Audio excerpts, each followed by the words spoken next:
Hey you, come, gather around the campfire, and welcome to the party. This is Party Chat, a JRPG podcast where we talk about everything that we love in the world of JRPGs and other Eastern titles. I am one of your hosts, Cameron Hawkins, and with me, as always, is my party partner, Kevin Kenson.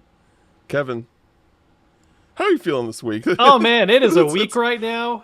It has been a busy week. It is a busy week. Yesterday was very busy, but very well worth it. We'll talk about this a little later, but I got a chance to go over to like the local Sega office and play a couple games. One of which was Kiwami 3 and its new Dark Tie stuff. So we'll share that a bit. One quick side story I will share as part of this visit before we dive into everything that is Tokyo Game Show. So Sure. The local Sega office has a claw machine in their like front lobby, completely free to play. You can just do it as much as you want, and it's clearly filled with just like random merch that was like stuffed in a storage unit and just has nowhere to go, right? Like it's just like, this is how we get rid of stuff. People come by, use the machine, whatever. I did win a couple things. I won a Sonic-themed children's abacus that is entirely in Portuguese. So that's going to my nephew. And then He's learning Portuguese. yeah, read this box. Read this box. Yeah, and then technically I won a child-sized Tails onesie, which I was not trying to win. It just got knocked over when I was going for a different prize. And thankfully, someone else I knew who was going to my same appointment, Joy, she actually won the thing I was trying to win, which was a shadow blanket. She was like, "I'll take the onesie. We can trade." Like, I'm down. So I walked away with those. It was a interesting little setup in there with the things you could win.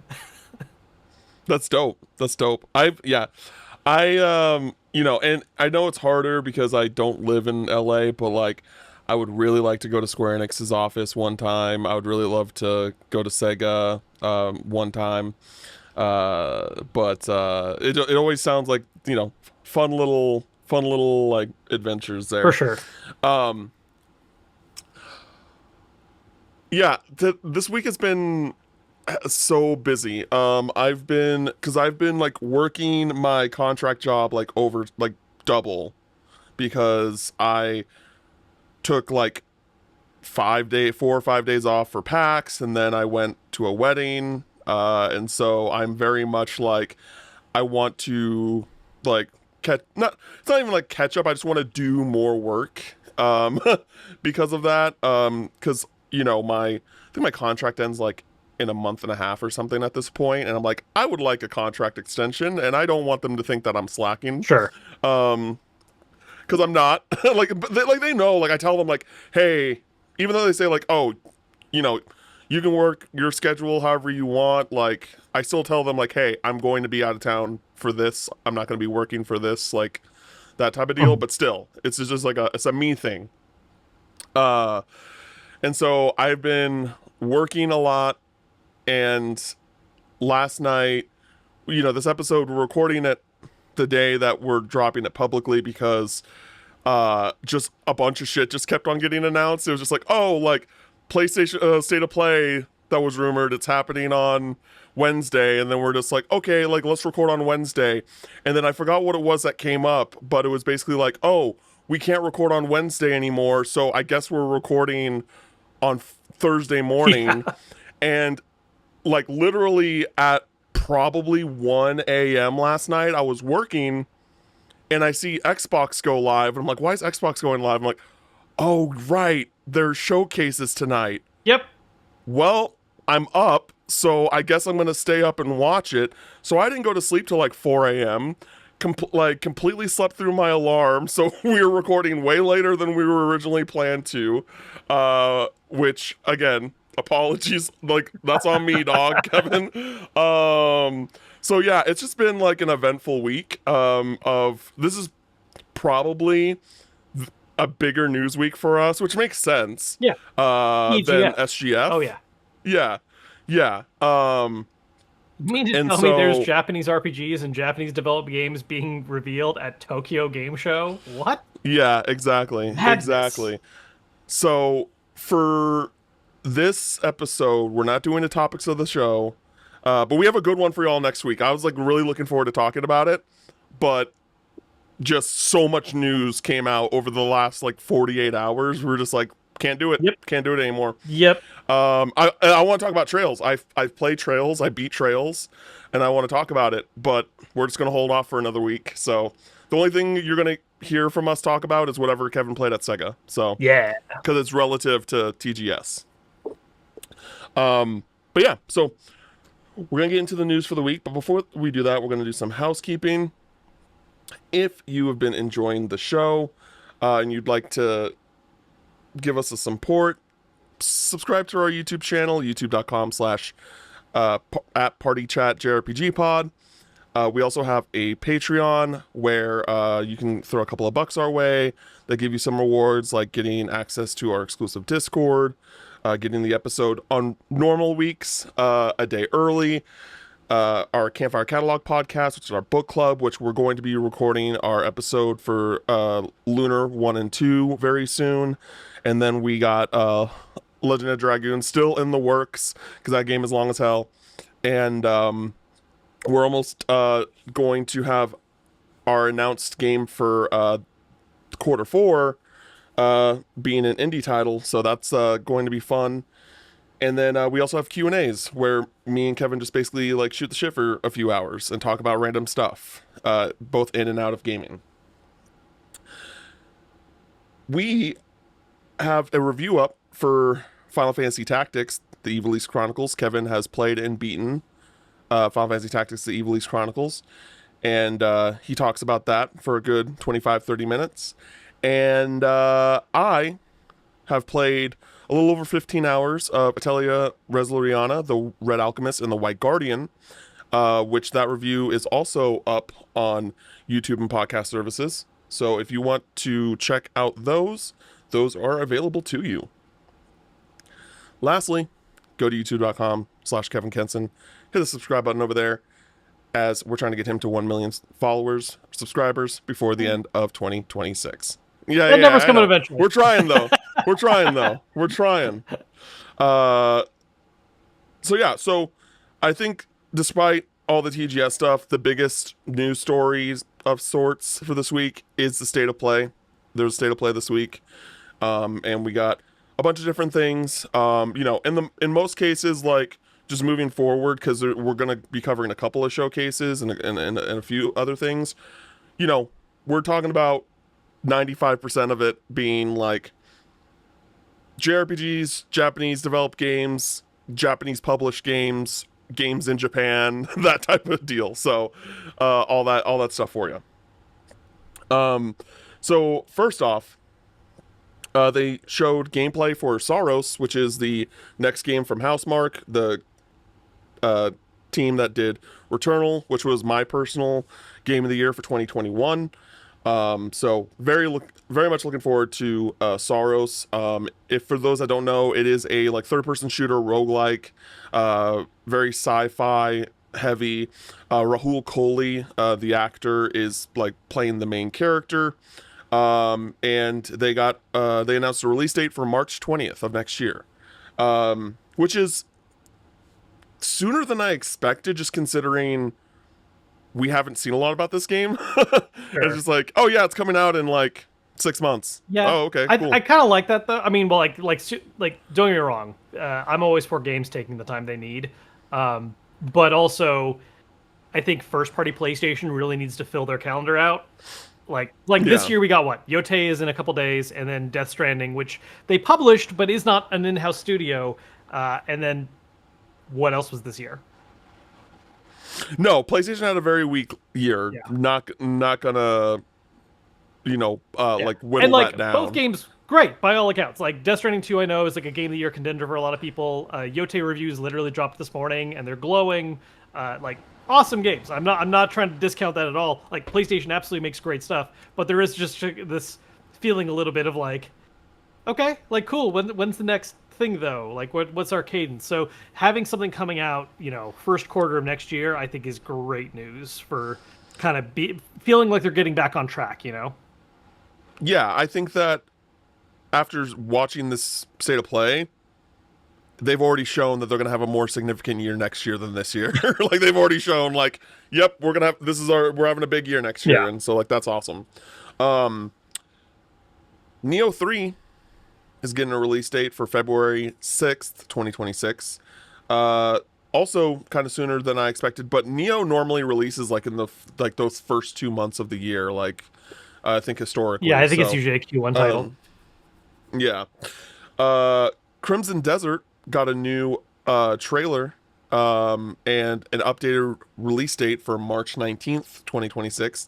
Because yeah, we covered that on the pod a few weeks ago that they delayed the game, but they weren't ready to explain like when the release date is or anything like that. But now we have it. It's March 19th. Which that is Yeah, something I went hands on with back at PAX West, and like, look, man, I feel like it could go one of two ways because I definitely need to see what the full picture is, but if like the snippet I played is representative of the whole, like this could definitely be, I think, kind of like an out of nowhere like game of the year, like immediate like conversation piece. No guarantees of that because again, at the end of the day, a slice is a slice, but the potential's absolutely yeah. there. This is a game it's interesting to me that this is a game that if I personally didn't hear from you or some other media people about this game, about like how like yo, this is like low key game of the year, like if it nails everything that it tries to do, Yeah, um, I would this game would not interest me sure. like this in a major way. Like I think oh yeah, it's another Western looking uh third person westernized RPG. Like it didn't do anything like it doesn't really do anything to really stand out in my way, at least from the way that it's been presented to me, it's been marketed. Mhm. um and so I really want to play it. Like I really want to give it a shot, and I know a bunch of people from their PR, and I need to like be like, yo, what do I need to do Sure. Like, for what's up? y'all to yeah, like I feel like I'm getting, I don't know, I feel like that from my experience they're very much like we want these people, anyone else that asks no, and it's just like, okay, that's a weird way of doing it, but Yeah, some teams can be that that's way. just, but that's just Yeah. a feeling. That's just a feeling. I'm not saying that is the case. um but yeah, that I really want to check that out and see what the hype is. um A new 2D action adventure game called Chronoscript: The Endless End was announced. It has a really cool art style, and it's basically there's going to be a few descriptions and stuff on these games. All of these games, these descriptions I got from IGN. Um, but it says that this 2D action adventure game spans both the writer's mansion, which is rendered in 3D, and the manuscripts within, which are illustrated into 2D. So basically, you are this writer that gets like kind of like sucked into a book, and you're trying to like figure like out how to write this like final chapter of this book, which is an interesting concept in theory. Execution wise, from a narrative standpoint, that remains to be seen, but the game looks visually very cool. It looks like an interesting game. So we'll see what comes of that. Any thoughts on that one, Kev? No, nothing immediate. I agree with what you've said so far. Like visually, it looks really interesting. I do know a couple people that had the reaction they have every time they see a brand new game announced that starts with the word chrono, where they're just like, "Yep, there's another game with that word in there, and it's not the thing I want it to be."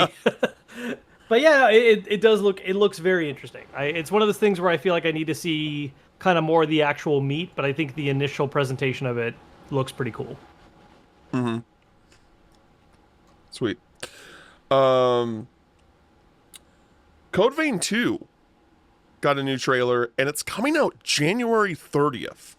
That's crazy to me, because we have not seen that game has not been shown off to anyone. I don't know if it's playable at TGS. I assume it is at this point, but like, if I knew that game was coming out in January, I would have been like, why was this not at SGF? Why was this not at PAX West? Like, there are definitely shows that I think that this game should have been shown at. to start getting the hype on it. Yeah. You know what I mean? For sure. It's interesting. I can understand a degree of like wanting to keep close to the chest because while yes, they could have shown it, it just might have been that like, at the time, because it's Bandai Namco, right? Correct. Yeah, Yes. at the time, Bandai Namco might have just had other projects they wanted to like emphasize more during SGF, and like now is its time to show up during TGS. Uh, it's like that's a quick turnaround relative to like getting more information. But it's not unheard of, Like we've had plenty of games where even Mm. the initial reveal is this far in advance. Uh, so yeah, like I agree, it seems a little sudden, but at the same time, it's not so sudden that I'm like worried. You know what I mean? We're like, oh, and to be fair, I don't have a huge horse in this race. Like Code Vein 1 was neat, but not really like something I got into. Um, so I'm really not entirely sure what to expect from this next one. Yeah, I mean, like, I don't know. Just kind of thinking about the games that they have been pushing, like major games. Like, I think Shadow Labyrinth was like significant for them. I think Digimon is significant, but that has like its specific audience. You know what I Sure. mean? And to put things into perspective, Code Vein 1 has sold over 4 million copies since 2019, I believe, Mhm. when it released. Um, and so like that's not nothing, but I also don't think that's like a whole lot considering it being Bandai Namco Mm. and like a Bandai Namco developed title. That I don't know. I just feel like that they would like when I saw Code Vein 2, I'm like, oh, this is like their next big game. Like, you know what I mean? In a way where like they're gonna push this game pretty hard, especially because they were willing to make a Code Vein 2, that they're like, okay, they're actually, they're committing to Mhm. this. Let's And so the fact that it hasn't really gotten a push and it's coming out in 3 months, 4 months, I don't know. To me, that's weird. That's weird to me. But we'll see. Gran Turismo 7 announced that it sold 100 million units series wide. And GTA 7 or GTA GT7 is getting a new update including 2 new F1 race circuits, 8 new vehicles, circuit experience, data logger feature, and more. Cool for Gran Turismo Yeah, that people. was kind of my look. Look, I don't. I never like being too salty about other franchises getting attention, but the setup of like, and now we're gonna hear from a director of like a long beloved like Sony franchise. I was like, oh man, where are we going? Where we go? It's Gran Turismo. Okay, I'm out. Like just like and no, like happy for people that are into sports sims. I know that's one of the biggest within that particular category. That's a legendary franchise. It's just not my thing. Yeah, Gran Turismo 3 and 4 back in the day, I know were like huge. Like at the time, like those games were like the cream of the crop when it came to the racing genre. Yeah, especially for like And I, getting more into like the realism. But like, I mean, obviously there were yeah, limitations by the tech at the time, but they were really striving towards it in a way that like, most racers at the time were definitely more arcadey. yes. And I did get GT7 at launch because I was just like, I was curious and like, uh, because I never really played a Gran Turismo game in a real way before, and I've always heard good things. And I was like, and also the launch edition came with a steelbook. I'm like, okay, sure, I'll pick up Gran Turismo 7. And I played it, and I very much thought that I thought that was like a well-made game. I think the thing that really, and like a lot of people, especially in the Gran Turismo community, were very critical of was that it's an always online game, Mm, and like I do think that that really affected that game's success, sure. unfortunately. And so I'm wondering if that is a choice that they're going to continue to do moving forward. But yeah, it's great. It's a great game. Just that's a big like oof on that one. Um, but speaking of racing games, Mega Man and Proto Man have been announced for Sonic Racing Cross Worlds, and they're coming next year.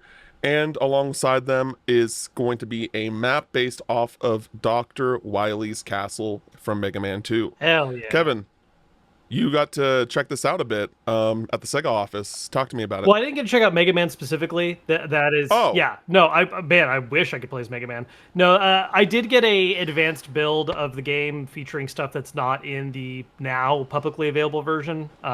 We had the Minecraft characters and some of the Sega DLC characters like Ichiban, Miku, and Joker. Uh, I look. You and I have both played this game a little bit already at past events. The game is now available. There was a demo for a while.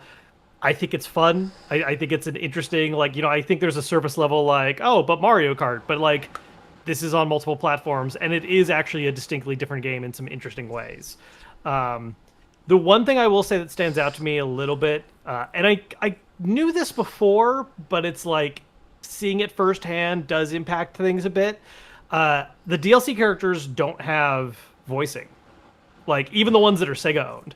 Like I was playing as Ichiban, and I loved his animations. I loved the design of his car. I think there was a lot of really fun stuff going on there that was fantastic. But the whole time he's just a mute, like while driving. Like he's getting up out of the car and standing on it and waving his hands all excitedly, but there's no sound accompanying that, which is kind of weird. And that is the case for like all the big third-party DLC ones. Like you're not gonna have voices for Mega Man, for instance, or SpongeBob, etc. okay. 'Cause I was gonna ask, like, did you ask them if that was a thing, like if that is like a confirmed thing, or because I could understand like if it's just not done yet, they haven't implemented the voices. Like I could, that's a plausible thing, I think. Sure. Yeah, and to be honest, I did not ask for clarification on the spot there, so that is Okay. potentially the case. I know that is a thing for the third-party shared stuff, like that has been a known thing. But maybe for stuff like Ichiban, that's just, still in development. Maybe. Okay. Okay. Yeah, because I mean, with them being Sega-owned characters, there's no reason not to do that. Yeah. Well, I mean, there's like is I could imagine limitations. Miku is Miku Sega-owned? I think that's one of those things where Miku as a greater property is not, but like video Okay. game rights are. Yeah. Okay, interesting.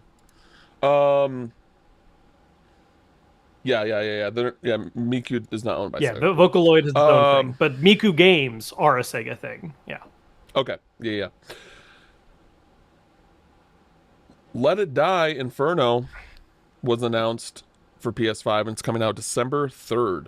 It's a survival action roguelike that stars an immortal explorer called a raider who needs to uncover the ultra energy within the Hellgate. There will be a PvEVP mode within the Hellgate, and you can also, quote, put your survival skills to the ultimate test in competitive matches against other players, end quote. This game looked interesting. Like it definitely had like that Suda vibe to it, because like it's Let It Die is a Suda IP, right? Yeah. Initially. Yeah. No, Yeah, Let and It so Die this was is like a Grasshopper game that came out in, I want to say 2017, maybe a little earlier, maybe 2016. But yeah, it came out around that time. A few years into that generation of systems. This was a Suda one that I kind of missed out on because it is a multiplayer one, and like, while I love Suda stuff, I primarily am a single player person. So like, I've kept up with No More Heroes, I've kept up with other games he's made, but Let It Die is one that's kind of a blank spot for me. Yeah. It looks cool. I don't see myself playing it, but it's cool. Dynasty Warriors 3 Complete Edition Remastered announced, and it's releasing on March 19th, 2026. This do anything for you? I mean, I like Dynasty Warriors. I have fond memories of 3. Like, I feel like as a franchise, I really kept up with that series more in the earlier years. Like 2 through 4 was when I think I was really putting the most time in. So seeing 3 like coming back shinier, like that's cool. I think it's neat too because it's a nice balance with Origin being such a different game being the recent big release, but it kind of hit the reset button on a lot of stuff. It has an original main character that you're primarily controlling, and so this is a really nice way of celebrating. Like, hey, do you want like that traditional Dynasty Warriors vibe where we've got the big cast and we can throw back to one of the most popular older entries? Yeah, I think it's a cool move. I'm excited for it. It's like, is Dynasty Warriors 3 considered one of the better ones, or? I believe so. I think 3 and 4 were kind of like a major peak in the middle, and then it was after that where I think they began to experiment and change some stuff a little bit. Because I forget which one it was, but there was a point where people started getting mad because they reduced the moveset variety. Like in a lot of the older ones, it was like every character was unique, and like maybe there were some moves that were similar, but like ultimately you really felt like every character had their own thing going. And then it eventually changed over to being like everyone that uses a sword fights like this, everyone that uses this weapon fights like this, and it very much like condensed down the playstyle variety, and even lost a little personality for some folks. And 3 was Okay. definitely not when they had done that yet. 3 was when they were still like heavily expanding with each release. Okay. The Seven Deadly Sins Origin is a new game from the Seven Deadly Sins IP. It's launching on January 28th, 2026. And the game will let fans of the iconic Japanese manga and anime series adventure through a free-to-play open-world RPG that can be enjoyed solo or with other players. The game will tell an original story and will always put players in the shoes of. Oh, and did I say always will? And will put players in the shoes of Tristan, a young adventurer drawn into a multiversal crisis that threatens to unravel the world, with mysterious powers awakening within him and strange anomalies appearing across Britannia. Tristan sets out on a quest that will lead him through forgotten ruins, legendary battlefields, and rifts in space and time. Cool. God of War is getting a 20th anniversary controller. It's basically just a white controller with the red mark on the right side of the controller. Um, Part of me is like, well, that's a little boring, but part of me is also like, that's really cool. So I for those that like are like, oh, this is lazy design, I agree with you. For the people that say that this controller is cool, I also agree with you. Yeah, it's fine. It's not one of my favorite ones I've seen. Um, I think thinking back on like collector's edition controllers, there's been a couple from PlayStation that I really liked. I think the Yote one is actually pretty freaking cool. Yeah, yeah. Yeah, this one did not do as much for me though, for sure. I think people who really want just like classic Kratos and just like the simplicity of the red mark, like, cool, it works. Just not for me as much. Yeah, for me, I think the two big ones for me has been the Astrobot one. Well, there's two now. Yes, the Astrobot ones are But really good. the Astrobot ones and the just like the PlayStation Anniversary Oh controller. yeah, yeah. The original color throwback, so nice. Yeah. I do like some of those like pearlescent ones though that have come out recently, like the white Yeah. pearlescent Oh, I one think is a lot really of the cool. just the color ones. Yeah, I think a lot of the just the, like, hey, we went for a different finish and here's the color line for it. I think those all look like solid. I think there's just always a Yeah, little bit yeah. of an extra like, okay, you're celebrating a franchise, so you're gonna get a lot more opinions on like whether or not Hmm. that captures like what do you use the coolest factor in that. Yeah, absolutely. Um There's also been rumors that there's supposed to be some sort of like 2D-esque God of War game that's in the works, but it did not show up Interesting. during the state of play. Yeah, I hadn't So heard about that. yeah. Oh yeah. I didn't see it. Some Like, murmurs. yeah, like yeah, Yeah. diversify the IP a little bit. Got a side game to hold over until whatever number they want to call the next one or title they give it ends up coming Yeah, out. because whatever their Santa Monica's next game is going to be, it's going to be that like sci-fi IP that Cory Barlog has been working on for how many years Yeah, now. So we're probably not going to see like the next proper God of War for a in minute. like, Yeah. yeah, maybe a decade. Maybe a decade. Yeah, so the controller is going to be 84.99. Pre-orders begin on October 3rd at 7 a.m. Pacific time on PlayStation Direct. On top of the God of War controller, PlayStation announced new wireless speakers. These are called the Pulse Elevate Yep. speakers, and they're supposed to be designed for PS5, PC, or your PlayStation Portal, which is I think pretty cool. It'll be available in black and white. There's no price yet, but it is coming sometime next year. Um, I think this is cool. I Part of me is just like, why don't you just have like release your Sony wireless speakers to just do, because Sony's already in the audio industry, Oh yeah. right? So it's like, why don't you just be like, oh yeah, like these new, just so you know that these new like audio speakers also work on, like, connect to your PlayStation and your PC, and like kind of like just I think make one specific product sure. more uh attractive Yeah, I think than I think the idea doing is something. honestly, I think PlayStation is really like the idea of trying to drive home like their name brand kind of ecosystem stuff. I was talking about Yeah. this, they revealed like when they started talking about PlayStation Link, all their upcoming audio stuff when we did like earbuds and everything. Uh, there's a goal where it's like sure, there's great Sony has products, and I'm sure some of them will end up eventually like advertising having PS Link and such. But we really want to drive home like, oh, this is PlayStation branded, it's PlayStation aesthetic. If you really want like the full true PlayStation like home setup, here are all the different products that are part of that line. Um, I think Yeah. it's like a neat like. I think they look. We're just missing enough crucial information where I think it's hard to be just like immediately hyper on it. Because like price is a big factor, and ultimately there's just no like we're just not going to know hands-on experience with it until we have hands-on experience with it, right? Like it's not a controller where I can look at it and think about how that would feel in the hand, or what I could compare it to. Audio is audio, I can't just look at the design of a speaker and immediately go, ah, yes, that's smart. They did this that way, or at least I'm not knowledgeable enough in that field to have that kind of immediate reaction. Uh, so, yeah, I like it kind of makes sense to me in terms of how PlayStation has been approaching their hardware lately. I think they're really trying to build up more uh, accessories that tie into the PlayStation brand, and audio is such an easy way to branch in. And so they've done plenty of headsets and in-ear earphones, and now it's like, okay, well, what if we just did speakers, like straight up? Uh, they look clean.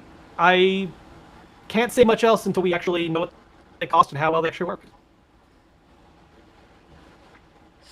Okay. Yeah. Um. Yeah. It honestly, it just, I don't know. It's making me think about the PS5. Some semi-related. It's making me think about my like the PS5 Pro and being like, dang, I should just really pull the trigger on that before it just gets more expensive. Because one of the things that I didn't write down on the docket, but is worth noting, is Microsoft just raised the prices of their consoles again. Yeah. Yep. And so I'm just like, oh my god, that was the immediate thing that came into my mind, was just like, fuck, like the PS5 Pro is going to get more expensive again, and I just like, Maybe. I don't know if. Uh, I'm not going to say that Xbox's move was because of the tariffs and all stuff, but like there's multiple factors into why they did it in two steps like that. sure, Um, PlayStation has already raised prices once in reaction to it, and I'm not going to say it's impossible further to get the price raise, but I don't know if I would take Xbox doing it at the same time. It's like, oh, it's definitely happening with PlayStation next like 6 months. not that it's definitely happening, but it's just more so like, I should probably get this just in case, Sure. The uh, paranoia is there. but Sort of saying it right now, and you're like, is it gonna drop? yeah, the paranoia is there. Again, the main issue is that, like, I don't think my main PlayStation controller like perfectly works, and I don't want to like buy a new controller just to make it a part of the like a console that I trade in to GameStop or something to go towards a Pro, if that makes sense. But anyway, last but not least, PlayStation revealed Marvel's Wolverine. In general, we're not really gonna like talk about updates outside of like what's shown at like probably presentations about this game, because this is not a Japanese game nor is it a JRPG. But I don't care because I love Marvel. So we're talking about it. Um, yeah, so they confirmed that Liam McIntyre is in fact Wolverine. This was something that was shared in the Insomniac leak. So uh, that has been Confirmed. confirmed now. There was a pretty like nice trailer showing off gameplay, no UI or anything like that, like a cinematic gameplay type trailer. Yeah, for sure. But they showed key locations like Madripoor, which is a very iconic location in Marvel Comics, as well as Japan.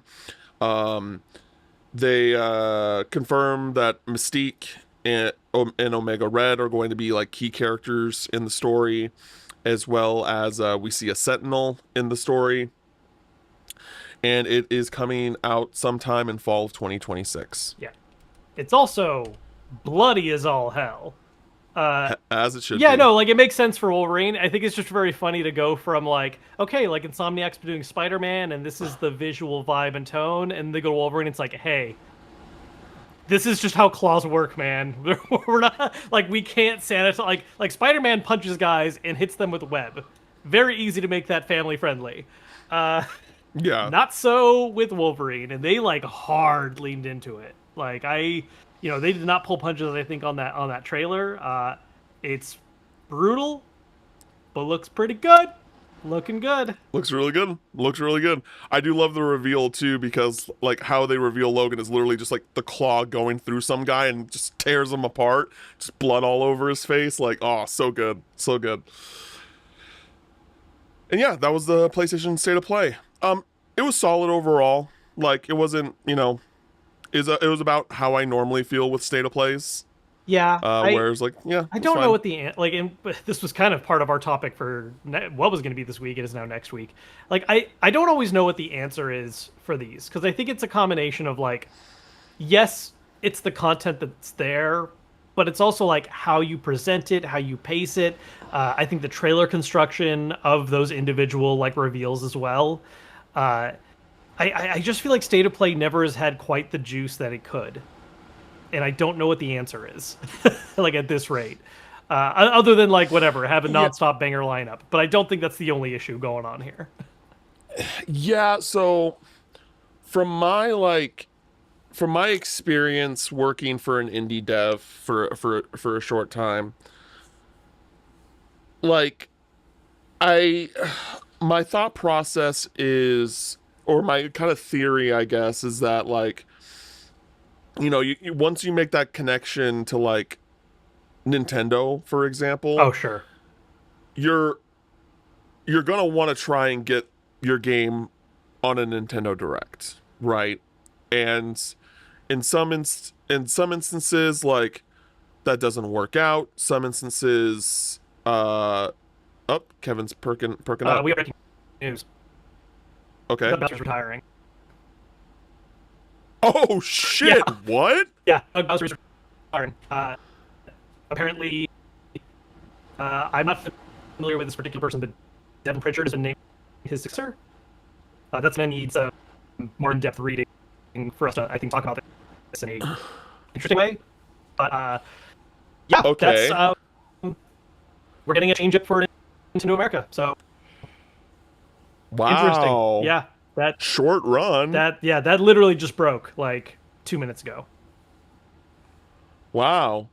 Okay. Well, what I was saying before that, well, because we'll look into that for a second. Yeah. After this, is that like you're gonna want to try and get your stuff in a Nintendo Direct, and I don't know how like outward PlayStation is with like kind of scouting these things, and so it's kind of like two different sides of it, right? Where it's just like, hey, if I'm a developer and Nintendo knows I exist and knows about my game, I'm going to do whatever I can to get on their Nintendo Direct, whether it be like an indie, if I'm an indie dev, it's Indie World, or if like it's the normal Direct, I want to make that happen.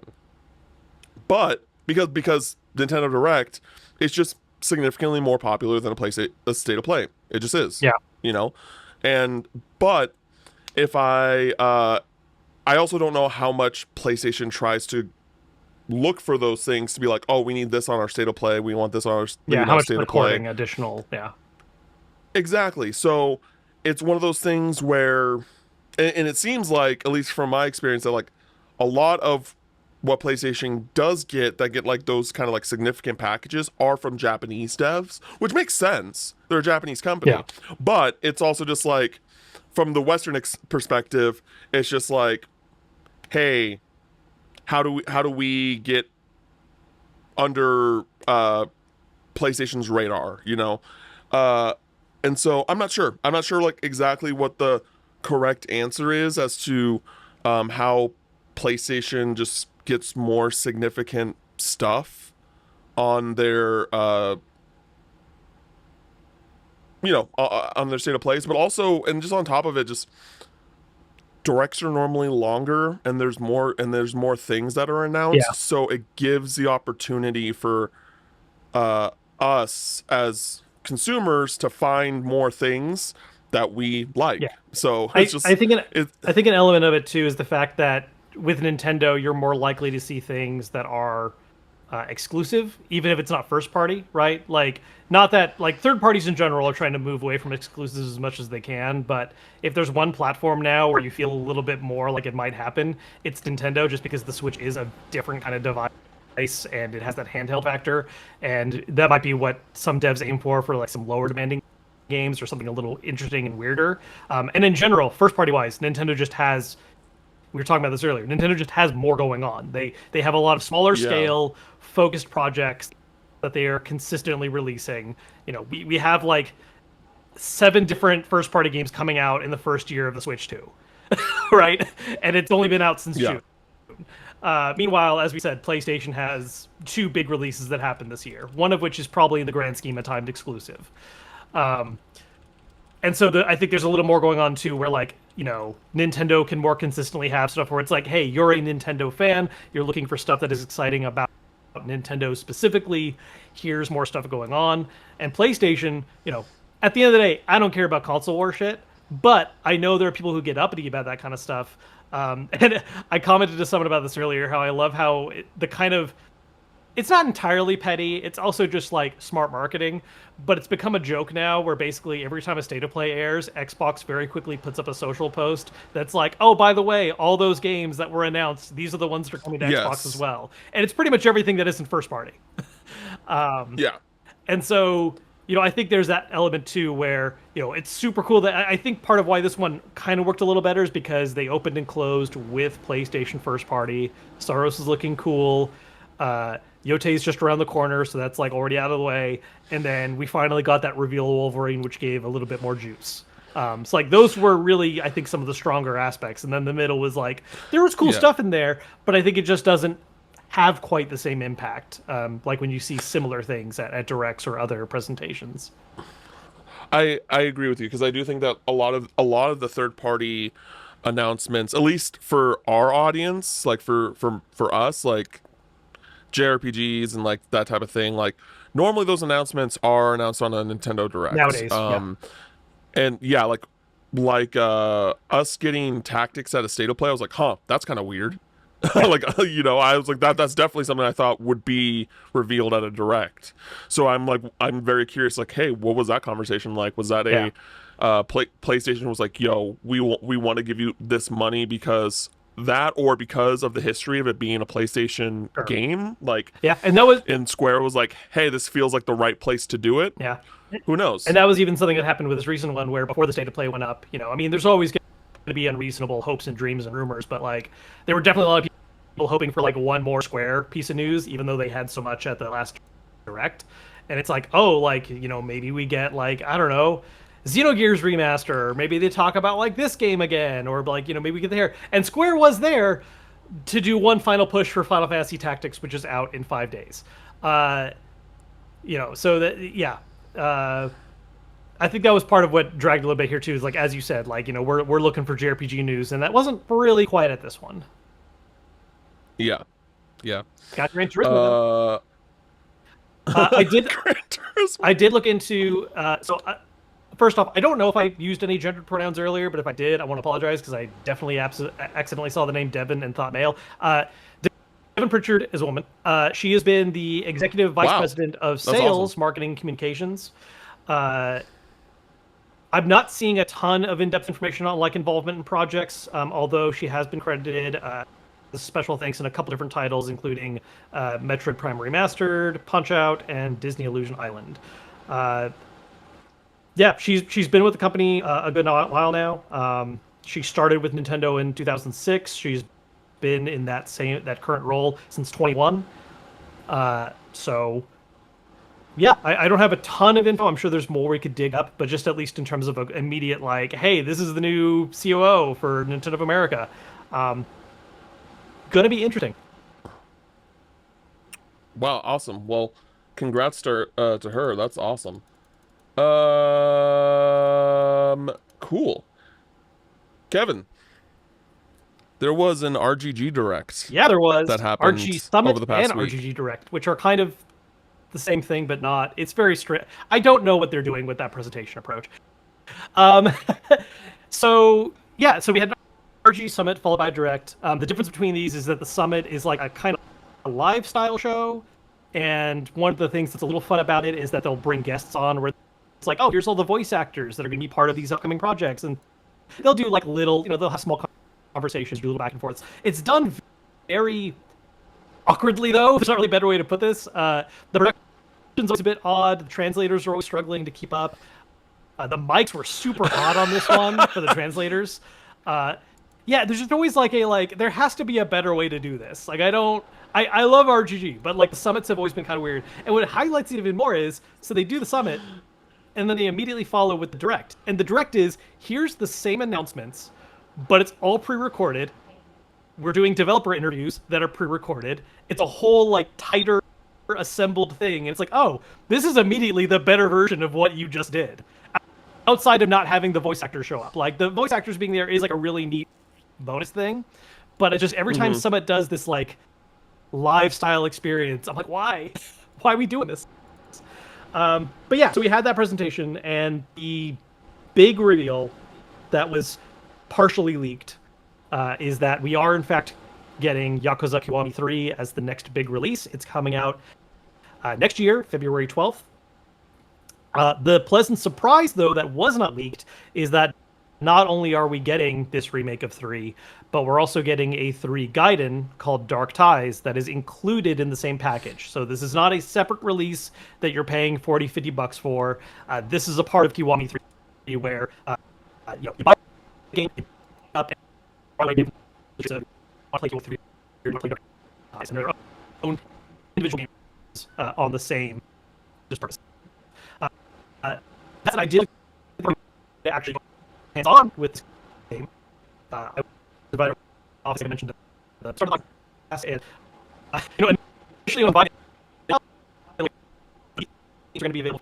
I want to know, and the moment someone revealed QA 3, I was like, is that going to be a play? That would be cool. I'd be down for that. And then, so I played for 4 minutes. But I don't have the time to go to all the things I know about this. I will say, raw mechanical gameplay is great. Combat is really good. Kiryu now has 2 fighting styles for this game, which has been kind of the norm for a lot of the later beat 'em up RPG ones. Pirate Yakuza did that, where you had like the traditional Majima and the Pirate Majima. Man Who Erased His Name did like regular Kiryu and like secret agent move Kiryu. So this time around, it's Kiryu's Dragon style, which is his more traditional depiction, his kind of classic moveset. And then he has one that's called Ryukyu style, which is a little funky. I appreciate the concept of this, but it also, like a dragon in general is kind of silly. But the idea is that this alternate fighting style is based on actual historical martial arts from the Okinawan area, which is like a cool cultural touchstone. But it also involves Kiryu just constantly materializing different weapons out of the blue and attacking with them. So like you'll have a one-handed weapon and a shield, and then suddenly swap over to nunchucks, and then suddenly swap over to like a pole arm, all part of a combo. That's funny. Yeah, it's a very loud style. I will say though, super fun to play. I think what's really interesting about it is that it actually is not only a very different style visually, but it also handles differently because a key part of how that effect style works is you have a lot of attacks that differ based on whether you do a quick press or a long hold. So that helps a lot of the combo variety a lot. It can be like, oh, I'm going to do like quick tap, do the one-handed weapon thing, and then hold switch over to doing nunchuck, so that attack, or then I switch over to heavy attack, which is the pull arm, or I hold heavy, and that brings out a different weapon. All kinds of just very fancy mix-ups you can do, and visually tons of fun. I was able to do a couple of different key actions in this fighting style that were just so bad and cool. And then in Dragon style, it is classic Kiryu. It feels great. I actually feel better in this than I did in Man Who Raised His Name. That one had a little stiffness to it that I was into. Really like how it felt in this one. And then for the side story, Mine, his fighting style is just one. He does a multiple, but it's this fancy, like a boxing focused one that's a kind of cool, controlled, stylish. But the thing for him is he has a version of Awakening. Awakening is I think games where you can basically do a temporary powerful mode, and usually it's pretty straightforward. Of like you don't get interrupted by any attacks. Your attacks are a little or just special moves you maybe use. You normally can. In Maine's case, it's like a whole different, like your fighting style in general changes. You're a bit more aggressive in general. The animations change up where like, 11 attacks are similar, but they look different, and it plays a bit more like sort of like what was your fighting style be palm collected. Now it's just him letting loose and being pissed off, which is pretty cool. So does Dark Ties take place during the same, like during the time of Yakuza 3? Like it's like a so it's before. Like side by side. So yeah, it's before. It's before. Okay, yeah. So this is without getting too in depth on plot stuff. Mine is the known like major antagonist and boss of Yakuza 3. And so this is a storyline where you play as him, and it introduces kind of his backstory and how he joins the Yakuza, and where some of his motivations come by. Which is interesting because it feels like one of those things where there are things absolutely that are going to come up in his story that I think spoil some revelations in the main game, but they're also saying that like, hey, like you can really play these in any order you want, and that makes me wonder if they're changing some plot beats to like 3 where it's not as big of a revelation where his motivations come from. But yeah, it is a prequel. Yeah, because like for me, 3 is like my least, if not second to least favorite Yakuza game. And I think that like Mine, not particularly as a character, but just like the lack of inclusion in that game, really just made me I think he's very forgettable. Like I forgot the name of the like when it was like, oh, you play as Mine, I'm like, oh, I'm just assuming that's the antagonist that I fought at the end of that game because I don't remember his name. I feel like it's a pretty good for a little screen time. You're right, his screen time is not as great as like, especially like Yuji or Nisha, right? Like those characters have multiple times where they interact with Kiryu, whereas Mine, he doesn't really interact with Kiryu until like the very end, and most of the time you're getting player side exposition of like, we're gonna cut to this guy on a cell phone talking to people, and like you kind of know who he is, but you don't know his full motivations or connections to things yet. And I imagine that might change with Kiwami 3. There is one thing about Kiwami 3 I want to touch on before we move on, and because this is, I think, one thing that some of the fandom is having some mixed reactions to, myself among them. Yeah. So there are characters who, in the original version of 3, were original character designs. They weren't based on their voice actors, they weren't likeness characters, they were characters. And with the remake with Kiwami 3, they casted new voice actors and made them likeness characters. And the concept of that alone does not really bother me. It's more the fact that the actors they've chosen, by no fault of the actors themselves, not a dig at them at all, but their vibes are exceedingly different, right? Like you go from Rikia, whose design is this kind of like young punk, kind of a dummy, but heart of gold, has hope in his eyes, whatever kind of deal, lots of hometown pride. And now he's the guy from Tokyo Vice who's just like the coolest looking young Yakuza guy you've ever seen in your life. And it's like, that's not who that is. Like, that's such an Yeah. And then Hamazaki as well, one of the kind of supporting antagonists in the original game. He's this like ugly, rough around the edges guy that looks like he smokes 4 packs a day and has just been through it in life. And now he's this kind of more, I don't know if I would say like suave looking kind of character, not nearly as like hard nails, rough around the edges look. And these are changes that can work, right? Because the thing with Kiwami is it's a remake, not just in the sense of they're making the game prettier, but like they are expanding the plot, they are adding things. And I will say from the limited time I got to play, the performance for Rikia did grow on me a bit more. Like I'm still hesitant, but I'm like, okay, like the little bits I'm seeing here, this does feel better than I was expecting or worrying, I should say. But I'm still like, I don't know. Like I just gotta see the full package. I gotta see how this all plays out. I gotta see how some scenes work out. But I do have some hesitation there for sure. I think one of my big takeaways from playing the demos for both is that like there are absolutely some choices that they could make writing wise and depiction wise I might walk away angry about. You and I have talked about this a lot with like the general direction of Yakuza, where like I just have not been enjoying the writing much since the leadership shift and like where they've been going in some games. But at least based on the raw core gameplay, I'm gonna have a good time. Like the core gameplay really feels nice in this one, and I'm looking forward to being able to play that, even if I'm gonna possibly be mad at some storytelling stuff. But we'll see. Maybe they'll pull it up. Maybe they'll pull it off on this one. Well, I always hope for the best. I just also need to prepare for the worst.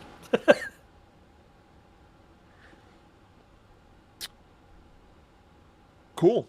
And then that was basically it regarding the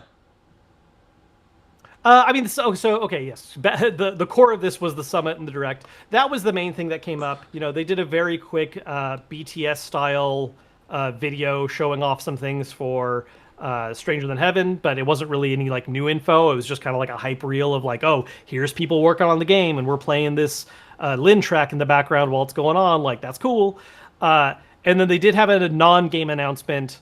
Two of them actually. One is that they were getting another video adaptation. But this is its own kind of standalone thing. It's not like a series like the Amazon one was. And it's actually in collaboration with a pre-existing Japanese show and production called, I probably should have double-checked this before we started recording, Nihon Tonshu, I think.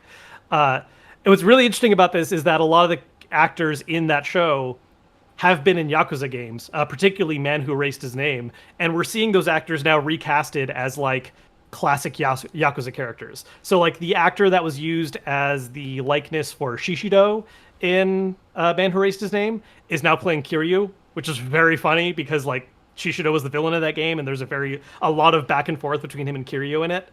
Suranano, the actor that played Suranano in Man Who Erased His Name, is now going to be Majima. But it's a live action production that is retelling the events of the first Yakuza game, and they specifically cite it as being something that also sets up Yakuza 3, so I don't know if they're going to like maybe emphasize certain plot elements that lead into stuff that happens in 3, but that's kind of how they're tying it in.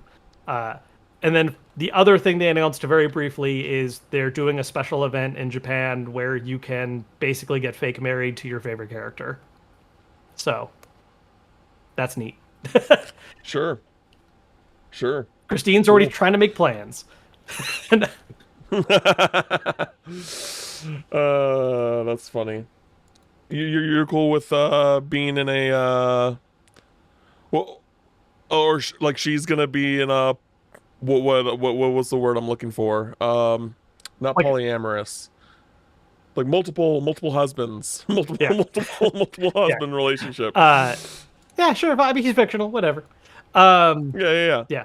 And then since this isn't in the RGG thing, but I will just also shout out that as part of like my playtime with Sega, I did play another couple games. Included amongst those and relevant were Kiwami 1 and 2 on Switch 2. Kiwami 1 runs and looks great. I was playing in docked mode, so I can't speak to handheld, but Dock mode was great for Kiwami 1. Kiwami 2, a little rougher, which is not really a surprise because like Dragon Engine is pretty demanding, and like that even happened with Kiwami 1 and 2 back on PlayStation 4, where like Kiwami 1 was pretty smooth, and then 2 was like a little harder on it, and then it ran a lot better with PS5. So kind of the same deal here. Kiwami 2, totally playable on Switch 2, but not quite as smooth of an experience as what you're seeing with Kiwami 1.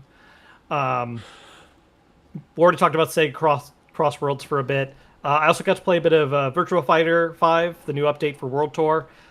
I basically just played that mode where you do matches back to back to back, and it's kind of like an arcade mode, but it's simulating like playing at a fighting arcade and like, really rising through the ranks and getting kind of a smoother transition from like learning the basics into getting more advanced combat. That was a fun time. I didn't really play VF5 that much originally, so I was kind of getting my feet wet in playing Virtua Fighter again. I think 4 was the last one I really spent any time with. But that was a cool demo. And yeah, good stuff all around. I forgot. Did you mention Persona 3 Reload? Oh, yes, I did also play that on Switch 2 as well. Similar to Kiwami 2, I think it's a situation where it's like, it's totally playable, solid way to do it. I think ultimately if you want the best looking, smoothest running experience, you are better off looking at like PS5, Series X systems, but, or a good PC. But absolutely works on Switch 2, and if that's your like main system of choice and that's where you're playing games, this is going to be a way to get through that for sure. One of the things that's worth mentioning too for our physical owners is that Director's Cut, Kiwami 1 and Kiwami 2 are all coming to modern platforms, PS5, Xbox Series consoles. And for PS5 and PC specifically, there's going to be a 20th anniversary edition that has all 3 of those games bundled together physically. I don't know if it includes any bonuses outside of that, but I think the 20th anniversary. My guess is the 20th anniversary version is the only way you can get a physical for Zero Director's Cut, because I haven't seen any physical like box arts or anything like that for just Zero Director's Cut. I could be wrong about that. Yeah, what's interesting too, Oh no, actually. okay. So there is a physical for Yakuza 0 as well. So I guess it's just, hey, here are these games together in a nice box. Which sure, but I guess like I just wish that there was a bit more that came with it. Yeah. That's actually interesting because I missed that Zero is a part of that bundle because it's not on the cover art. The cover art emphasizes Kiwami 1 and 2. That's interesting. Oh, the anniversary box does show. Oh, I see. Director's I Cut. see. So they have a physical that's just the 2 Kiwami games, and then there's the 20th anniversary edition, which includes Zero. Yes. Okay, I see now. I see. Yes. Okay. So, yep, just a fun little thing there. And then did we get release dates for Kiwami? 1 and 2? The modern ports? I know for the physical they're coming out December 8th. I think that might Okay. track for just like general release. But yeah, those are coming to those are getting re-releases across the board: PS5, Xbox Series X, and Steam. For PS5 and Yeah, December Xbox, 8th. I think the big thing is just that they're now native versions for those systems.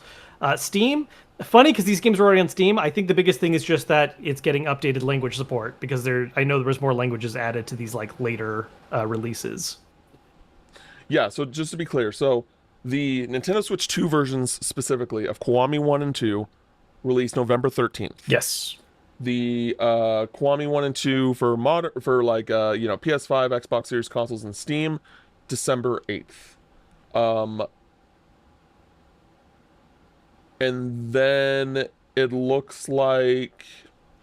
like that there is a direct release date for. Oh yeah, so the 20th anniversary bundle, December 8th, physically yeah, it's December 8th. So yeah, same day and date, physical, cool, done. We did it. We Yeah. did it, everybody. Uh on top of RGG having a direct, Kojima had a presentation where he shared some information. Kevin, talk to me about it. Yeah, so this was, partially a way to announce some new stuff, but this was also a celebration of I can't believe it's been 10 years since the formation of Kojima Productions, not since their first release. This isn't like, oh God, how old is Death Stranding? But yeah, they were celebrating the anniversary of the company and had a whole bunch of announcements, some of which were games, some of which were not. On the game side of things, we finally got a trailer for OD. This is the title that is being published by Xbox, and from the looks of it, is basically Kojima just fully realizing whatever original ideas he had for PT. First person view horror. The trailer doesn't show any like true gameplay, but you get this first person view setup, emphasis on just noises in a home, squeaky hinges, that kind of deal. Lighting some candles, and then things start to get really weird really fast. I absolutely recommend just watching the trailer for yourself. I don't think any kind of description of it will do it full justice. But yeah, we finally got to see a bit of that, which I'm excited for. I love me some Kojima, so I'm excited to see, like, Death Stranding was cool, and while I still need to get around to Death Stranding 2, I'm excited to see other IPs come in this kind of like post Konami era for him. I want to see what other works are gonna come out. So OD was really interesting, and then tying into that as well, a game that he's talked about lightly and we still have not seen any actual stuff of just yet, is he is making a return to the espionage style game with a title called Fizzant. He did talk about some of the actors he's already planning to work with as part of that, and he's already begun scanning because that's such a core part of Kojima. Just like, by the way, I want these actors in this. And then we got a nice little teaser art that, very suspiciously looks very similar to some past espionage titles that Kojima may or may not be known for. But we don't see a face for the character, but it's like, yep, this is taking me right back to those days. I think, what was the titling on the art too? It said "Bring the Feeling," and it's like that's what this is doing. This is bringing me that feeling.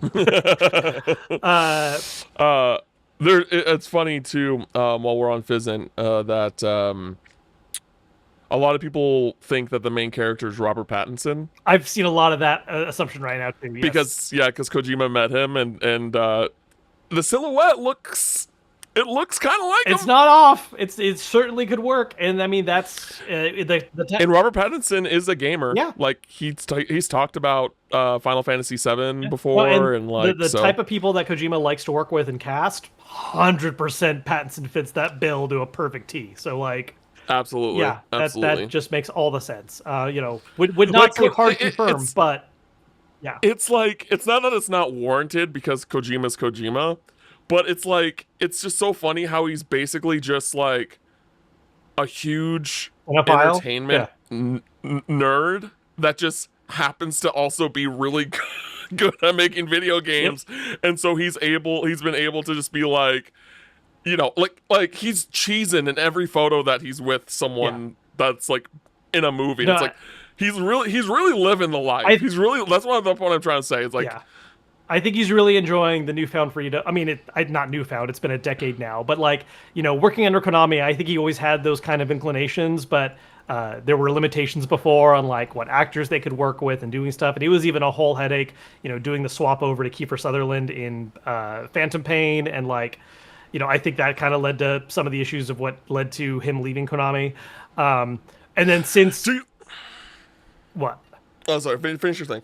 And then since, Kojima Productions, it's like, we're fitting everyone we can in here. I'm getting every director, every actor, all these people I love the work of. It is both an excuse for me to hang out with them and then also collaborate and, like, make cool shit. I even remember, like, for when Death Stranding was coming out, he did that whole, like, album thing where he just got a bunch of artists he likes and had them make original songs as, like, a mixtape advertising and, like, leading up to launch.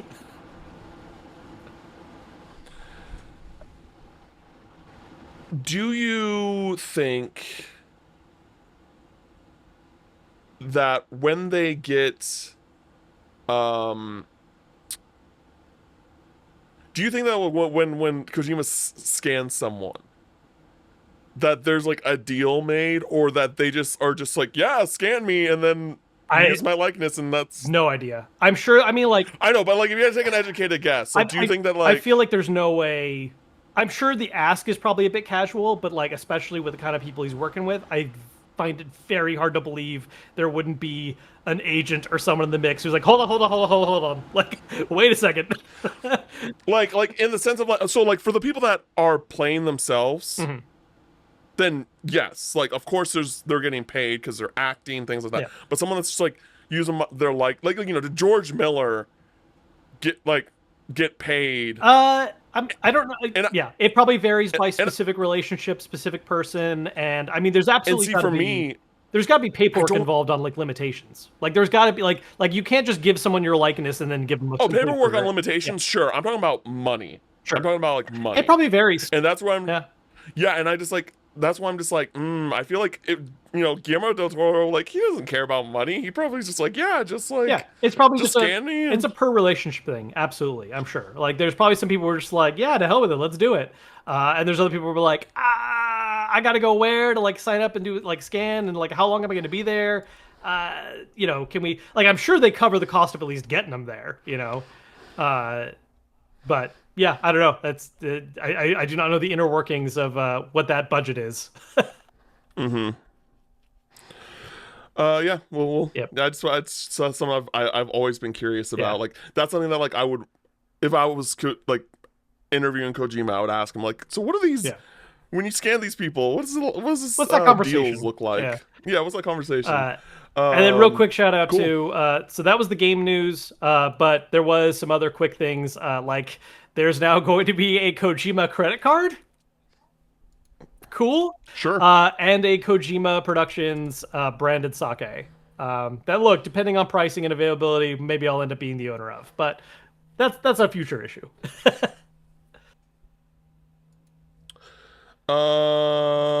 Next, Xbox had a showcase where they shared a bunch of stuff. I wouldn't say anything like super significant, but definitely like some updates and Yeah, some I'd say there was uh one thing that's definitely like a big reveal in concept, but they also didn't show a whole lot. So it's like, yeah. yeah, Mm-hmm. So the first thing that they shared was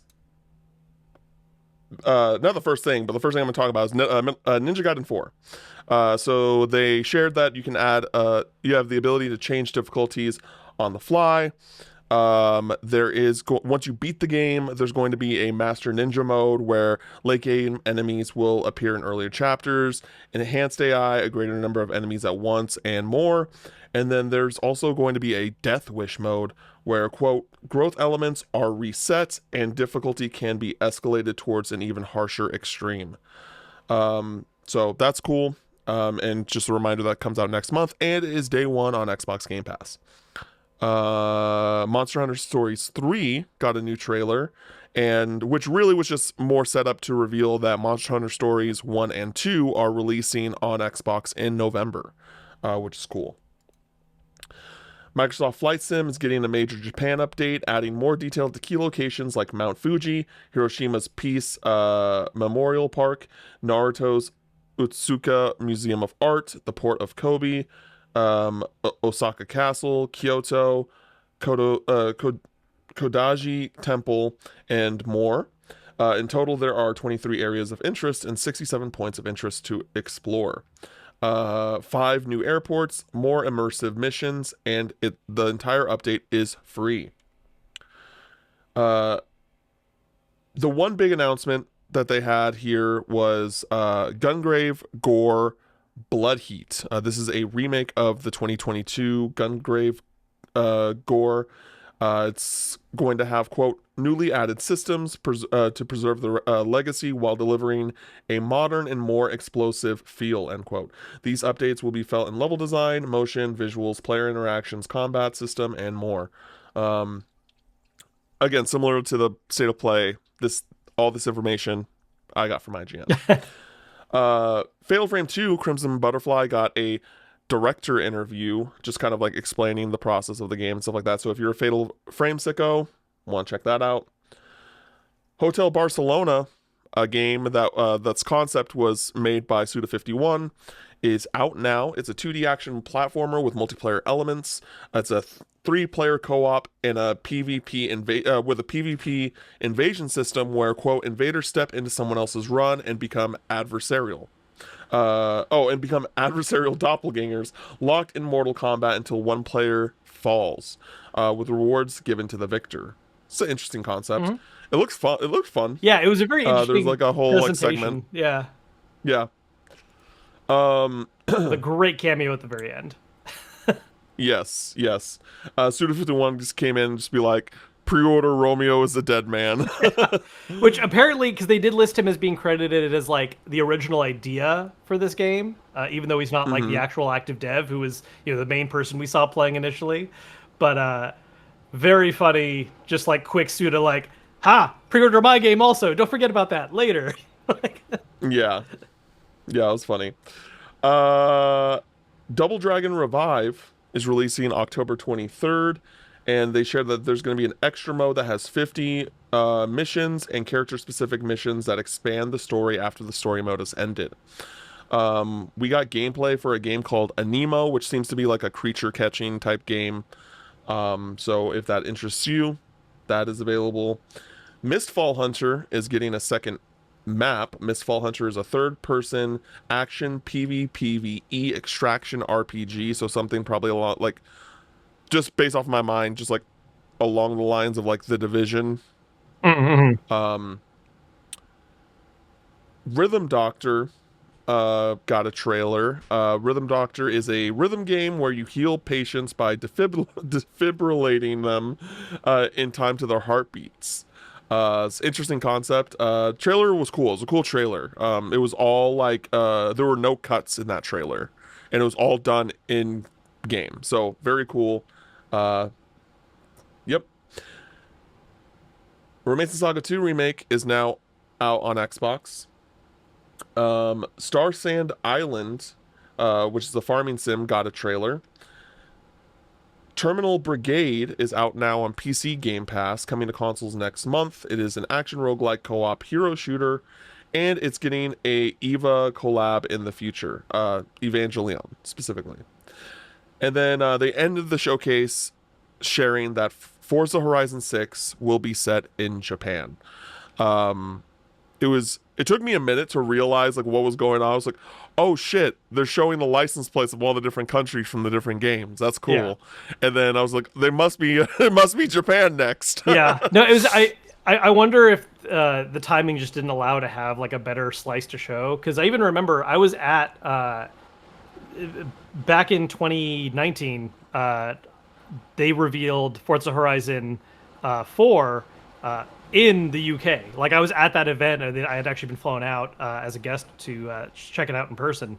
And so that was a really cool, like, oh, like you're in the UK right now, and here is the reveal of this game that's like coming out, and here's like showing the environments and everything.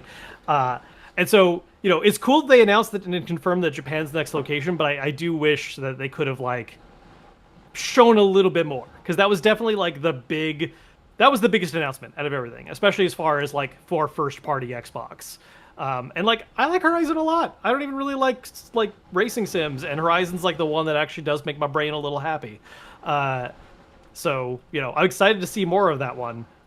Just a shame we just kind of got like the confirmation of where it takes place, basically. Did they put a date with that one? Did they say 2026 on that, or was that just sort of like? Yeah, they did say 2026. Yes. Got it. But they didn't say like Sure. what part of the year. I mean, probably fall or holiday season based on when they normally drop, but we'll see. Cool. And that's like basically it for a lot of the like showcase stuff, news for the week. But that was a lot. That was a lot, and that's not not everything. Like we got so many just show floor announcements from TGS, and a lot happening. Yeah, so it seems like a lot of people got the opportunity to interview Naoki Hamaguchi, the director of Final Fantasy VII Rebirth, just to promote the Switch 2 release of Final Fantasy VII Remake Intergrade. And we got some interesting info.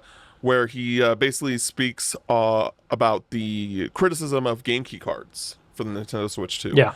And I kind of want to just like run down some quotes here that he said that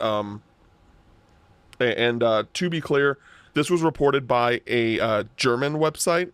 So the whole thing was translated via Google. Yeah. It still reads fine, Sure. but just like know that like, hey, this This is is three a level translation. and I mean I'm sure the initial conversation was also through translators. So this is 3 degrees of separation, Yes. kind of like we went from a Japanese answer into translated to a German answer, which has now been translated into English. Yeah, I don't know if the interviewer was German and speaking in German, but I just know that it was written in German Gotcha. initially. Like, so yeah. Uh, so this was from JP Games, and yeah, so basically he's asked about the game key cards, and he says, quote, "Yes, I've heard the reactions of various Nintendo players to the game key cards. I certainly understand their perspective. I can understand what might bother them, why they might not like them, and I really do. But among developers, the discussion about the format might be a little different than fans might expect. Sure. Perhaps the biggest issue for developers is certainly for people like us who are developing high-end HD games, is the loading speed.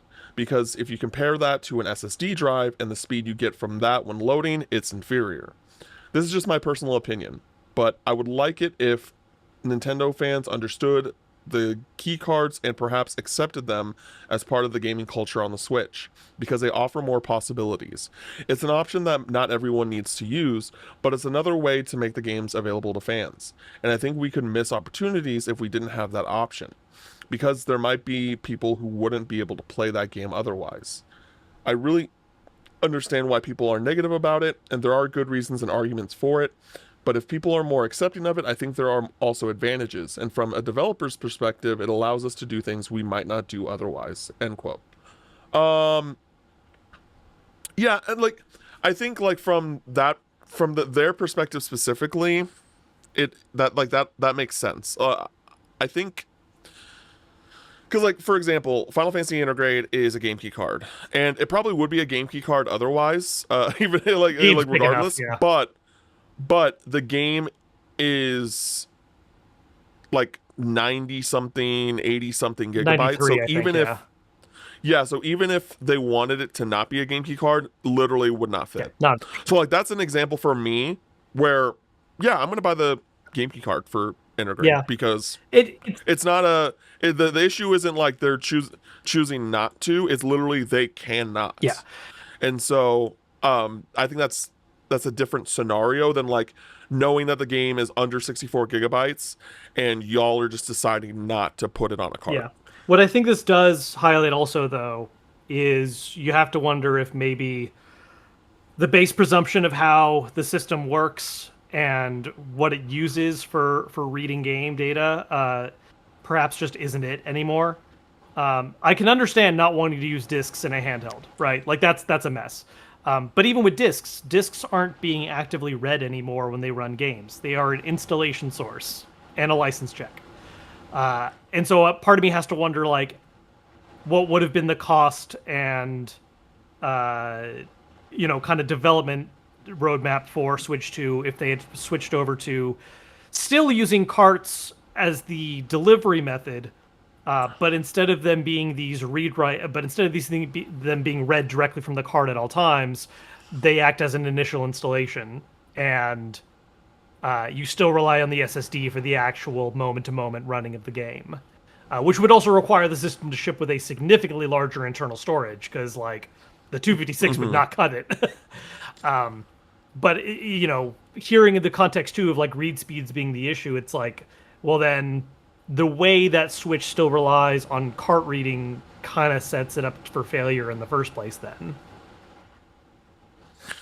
Yeah, I mean it's tough, right? Because I just like I think it's tough to me because we have examples, because we were talking about this in the Discord, and like to a certain extent I understand it, but to a certain extent I understand like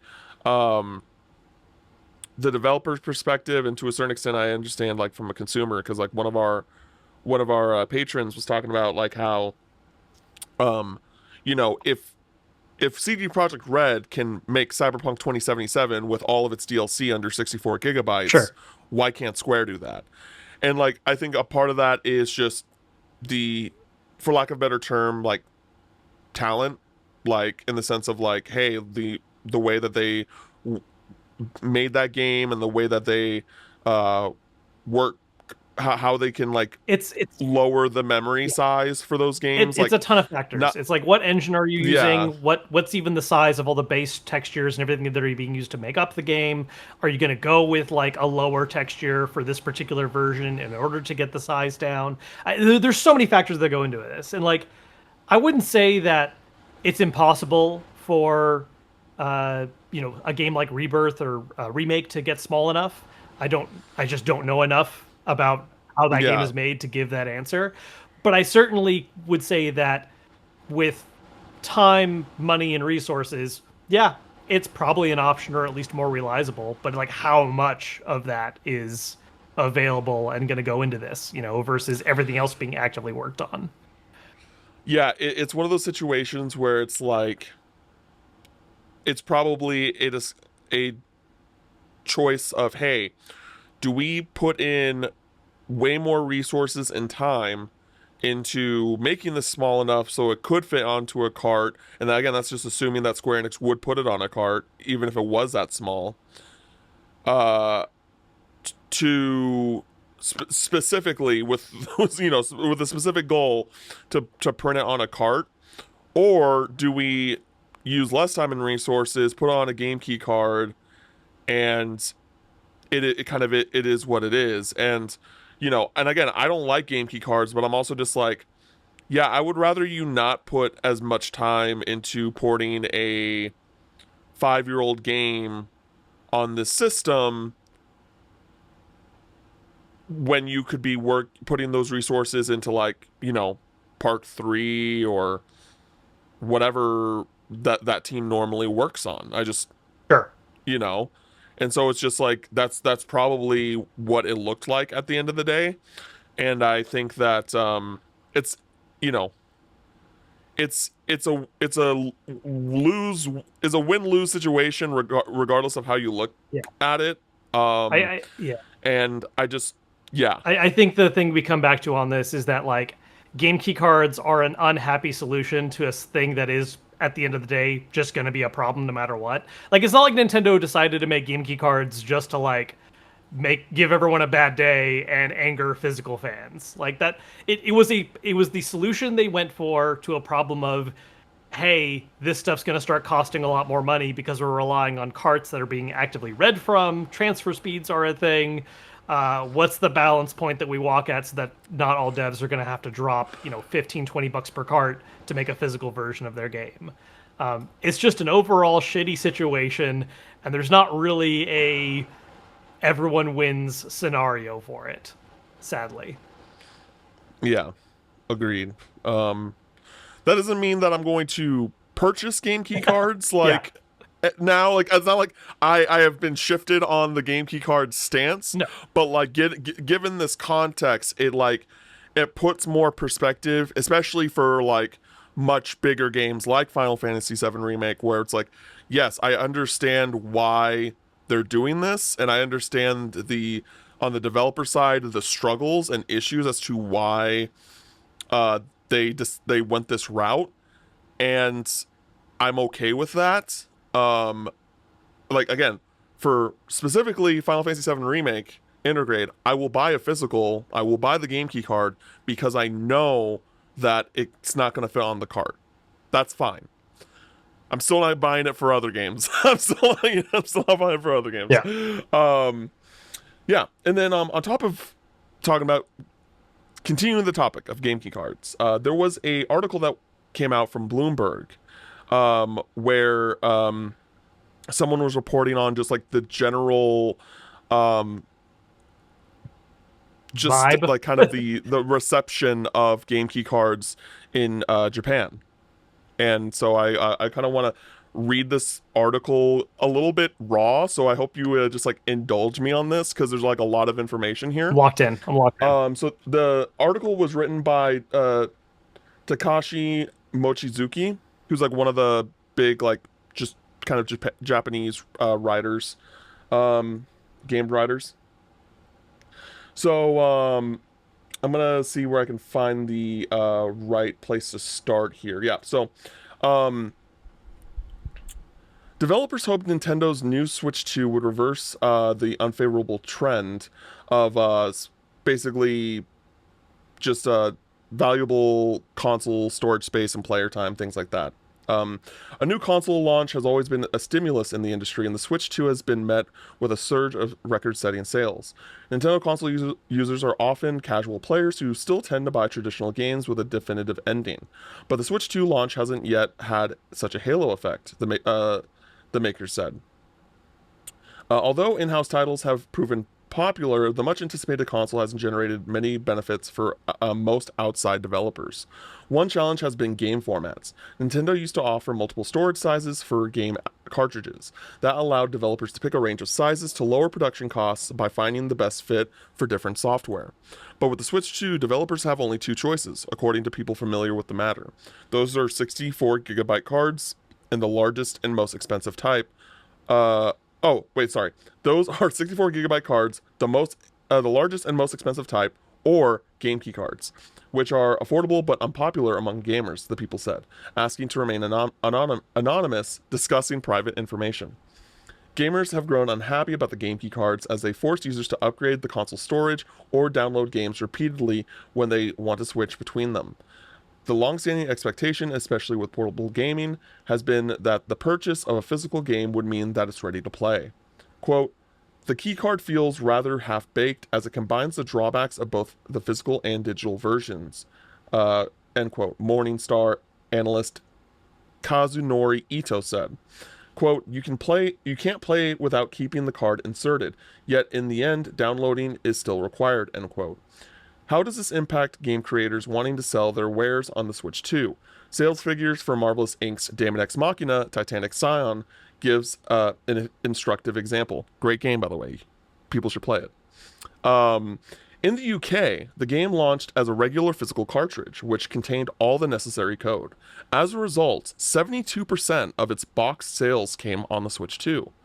A popular game on a popular platform, according to Nielsen IQ research. But here in Japan, the same game was sold as a game key card on the Switch 2, and just 40% of the title's sales were on Nintendo's device, according to Famitsu. Unpopular though they may be, the key cards are a low-cost breakthrough, in Nintendo's view, as they enable physical games to remain affordable, even while their file size keeps growing at a rapid pace. To deliver a full-size physical game, Nintendo uses flash memory, which is pricier than the disc media used for PS5 and Xbox titles, and bigger games inevitably require more memory. Today's large-budget games require hundreds of gigabytes of data, and the traditional ready-to-play cartridges capable of storing all that data would easily cost $10 to $20 or even more above the current standard price of $70. The lingering request from third-party publishers for Nintendo is to resume offering cartridges with smaller storage sizes because not all games need a large space. It remains unclear why Nintendo eliminated the options. A Nintendo shareholder criticized the key card in front of company executives at the recent shareholders meeting. A company spokesperson declined to comment for this newsletter. Given the wider challenges around sparking sales of new software, game developers are wary about expanding their production pipelines. The Switch 2 hasn't delivered the boost for external developers that many might have hoped for. One publisher told me that Nintendo needs to remedy its treatment of third-party game designers if it wants to see them flourish on the Switch 2. Quote, for the Switch 2 to be successful in the long run, it needs to become more of an attractive platform for outside game developers. So I see this as a concerning sign, end quote, Ito said. So yeah, that's the article. And I think that's I think it's pretty interesting stuff. Yeah, I mean, and this tracks like, with things that we've kind of just said innately on our own, right? In terms of like, yeah, for instance, you and I, when it comes to multi-platform games, it's like, oh, now there's games that, I'm going to get the game no matter what.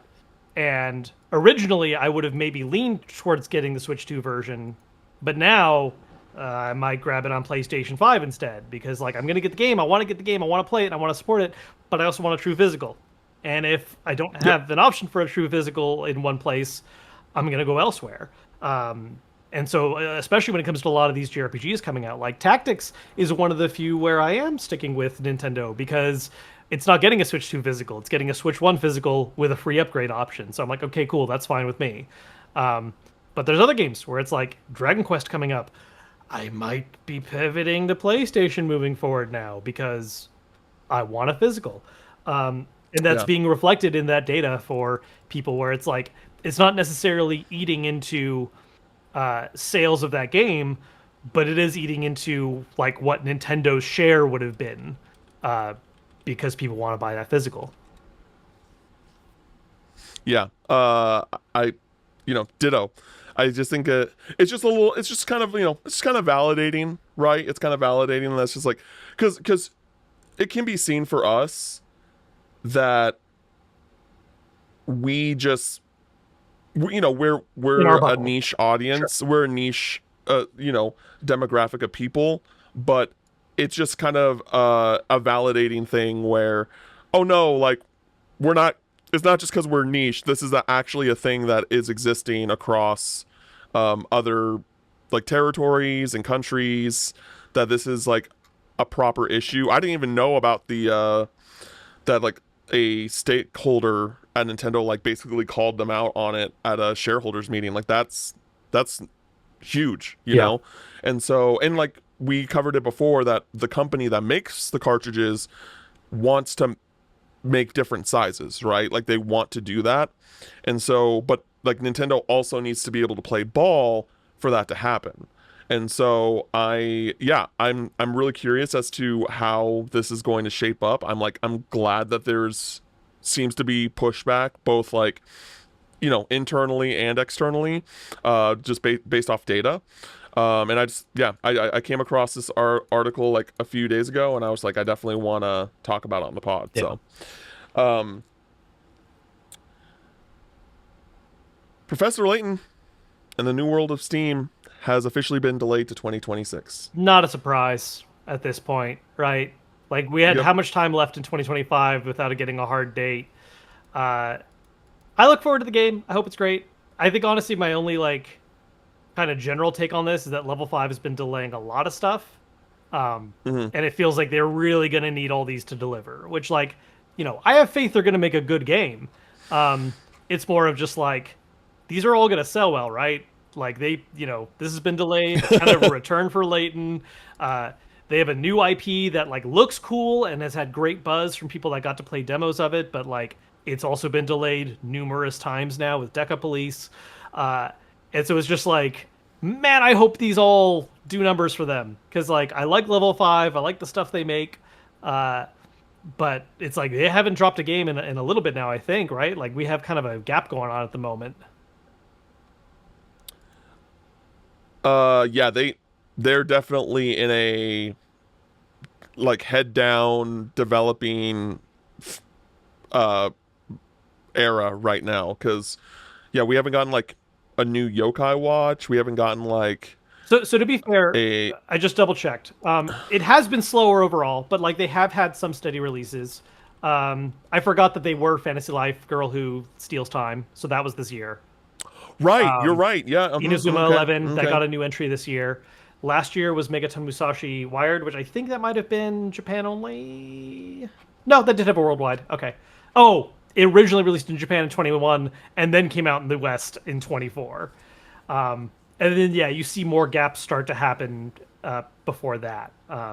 And like the last Yokai Watch was kind of the end of when they were really releasing a ton of stuff back to back, and that was in 2020. So yeah, they have had a slower past like 5 years than their general release cadence. Yeah. But next year's looking to be potentially a big one if everything delivers. Another Inazuma 11, Deca Police, and Professor Layton. So here's hoping. Yeah. I want Deca Police so bad, dog. I want it so bad. That was like the thing. I was just like, this TGS is a success to me if we don't get another Deca Police delay. That is all I want from that is not getting a Deca Police delay. Because it was at TGS last Yep. year and everyone was just giving it just the highest marks. So very excited for it. Um, next story, Nintendo Shadow dropped Fire Emblem Shadows over last night, and Kevin, you actually got to take some time to play it. Talk to me about it. Yeah, like I wouldn't say I'm deep in it, but I got through all the I got to the point where now it's like, okay, the regular grind of a mobile game is active, right? I got through the opening story tutorial. I got to the point where the shop opens up and they ask you for more money. Well, not more money. It's free to play, but you see where the monetization comes in. This game's kind of weird. So the base pitch here is that you basically go into matches that are tactical auto battlers. You're not doing any kind of like actual movement or combat decisions yourself. The only thing you do have is that you have player side spells you can cast that are on a cooldown. So it's like, oh, I'm going to cast this spell to like heal my guys up or to deal damage to this enemy, whatever. And the game is multiplayer, always. You're getting into matches with two other players. You initially work together to fight off some enemies. And the thing is, it's also a social deduction game because one of you is actually a traitor. And so after the first round ends, you have to guess which person the traitor is, which is kind of silly when the team size is only 3 people, because either you're the traitor and you know you're the traitor, or you're not the traitor and you basically have a coin flip between the other 2 people. The way you're meant to try to figure this out is that the traitor also has spells they can cast that are negative, so you can damage the other players on your team. And so you kind of try to figure out like, well, this guy got hit by like the traitor spell, but was that the traitor harming themselves to throw off suspicion, or were they trying to whatever? Guessing wrong doesn't like end the game. What ends up happening is the second round is the 2 non-traitor characters now battling the traitor. But if you successfully guessed who the traitor is, you basically get an extra life. So if you die, you immediately come back and keep fighting. So it's an edge for that follow-up match. Look, raw concept alone, I actually think there's kind of something here. I don't love the small team size. Like, I feel like it should be 4 people just to like make the traitor guessing a little bit more actually interesting. It is a little weird how they're turning this into a, the point of a mobile game is it's got to also make money. And so what they're doing is there's a season pass that allows you to like fast track unlocking characters. And of course, the characters you're going to fast track are the ones that are like actual cameos and not original characters. The game also has this whole like animal person theme going on. Like all the original characters are like animal people. So all the guest characters are getting animal like redesigns. So like Lynn, for instance, is like a horse girl, which her regular design is just like, oh, she just has slightly different ears. But if she's the traitor, she takes on this whole like centaur design. Yeah, it's kind of weird. Kind of weird. Based on my little bit of time with it, I don't think it really has the juice. This is a very kind of random thing. Maybe it's going to find its dedicated audience. I mean, Fire Emblem Heroes printed money, and I think that's what they're kind of hoping for is like, hey, Fire Emblem Heroes was our most successful mobile title. We should use this IP more. But I don't see what this does for the same fandom in a way that would like have it make as much money. But then again, I'm not the target. I'm not the mobile guy. So like I have some mobile games I play, but I'm not a primarily mobile person. Maybe in the right market, China, there's a much heavier mobile user base. Maybe this is something that's interesting. Like it's certainly a different concept, right? Like I can't say there's a lot of social deduction tactical RPGs on the market. It's certainly an experiment. Sure. I'm just not sure it's an experiment that was successful. It was an experiment. Did that experiment succeed? We'll see. We'll see if it makes money. I don't know. Just playing it alone, I'm like, yeah, this is like I could see myself wasting time on it. I don't see myself buying the season pass. Like I'm not into it like that. Yeah. I will say games are pretty short, so like it does meet that idea of like hopping in for a quick match. And right now, at least, because it's a shadow drop, there's enough people diving in right away that like finding matches is pretty quick. I don't know if that's going to stay true. My thought process is, if I were I know I'm not gonna play this because like Fire Emblem Heroes is a game that on paper to me feels like something I would play, but I don't play that either. And I tried to play it and I was like, nope, I'm okay. Like so Yeah, I also think it's a little funny that it's just under the Fire Emblem banner. for sure. No, this really does feel like, hey, our one successful mobile game, or at least wildly successful mobile game, uh, is Fire Emblem Heroes. So like, how do we tap into that well again? It's crazy. This was a shadow drop. Like, there was Yeah. no like. I don't think anyone knew this was in the like. I had never heard rumors of this. I had never heard anything about like, oh, there might be another Fire Emblem like mobile title in the works. It was just out of the blue. Hey guys, here you go. Social deduction tactics game. Very bizarre. Breaking news. More breaking news. It looks like Best Buy has leaked the price of the Ally and Ally X For the US.